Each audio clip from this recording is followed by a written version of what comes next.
This mobile game obviously has to play much simpler than the console version, both in terms of power and control scheme. Without formal buttons, players must navigate their fighter throughout the octagon on a 2D plane reminiscent of Street Fighter IV, more than other UFC titles. Fighting consists of various finger swipes over a punch, kick or synch icon.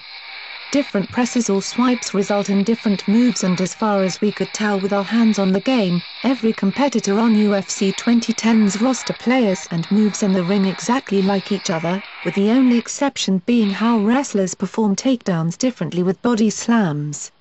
The melee combat is fairly basic but does not encourage button mashing. Players who do so will quickly find their stamina drained and on the receiving end of hammer punches to their faces. The grapple system can often be frustrating as players must make circles with their fingers to change position. These circles take a long time, often so long that they take a hit which halts the progress.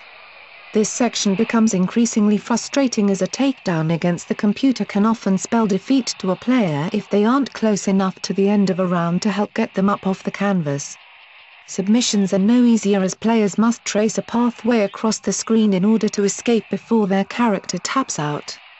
The iPhone version of UFC Undisputed 2010 gives 3 different play modes with Exhibition, which allows players to choose any matchup between fighters of similar weight classes, as well as a Championship and Tournament mode, also both delegated by weight class. Championship mode gives players 4 competitors in a weight class to overcome with a maximum of 3 losses. If they hit these losses, they must start over. These formats work really well in the iPhone and iPad format as players aren't likely to sit down for extended periods of time like they would on the console versions of the game trying to train and build up their own fighters. Instead, these formats give quick bursts of fun, whether it's an exhibition on a 5-minute bus ride or a championship path on a flight. The iPhone has continually shown it has what it takes to give a great visual presentation on a mobile device. The fighters are well animated and do a great job representing the looks of the real-life fighters on the smaller scale. Even former champion Brock Lesnar's signature tattoos can clearly be seen during gameplay. The sound design doesn't come off as impressive as the commentary quickly starts repeating itself. At the same time, there are only a limited number of sound effects for punches and kicks as well. UFC Undisputed 2010 is a good game for those who are fans of the UFC brand but doesn't do much to set itself up as being a fantastic title on its own.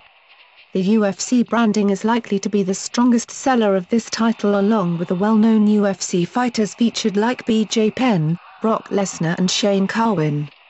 While it takes some chances with its control scheme, certain aspects have not fully paid off, like the submission and grapple system just yet. UFC Undisputed 2010 is worth a look for the $4.99 price tag, but just don't expect an experience as nicely wrapped as the full console versions.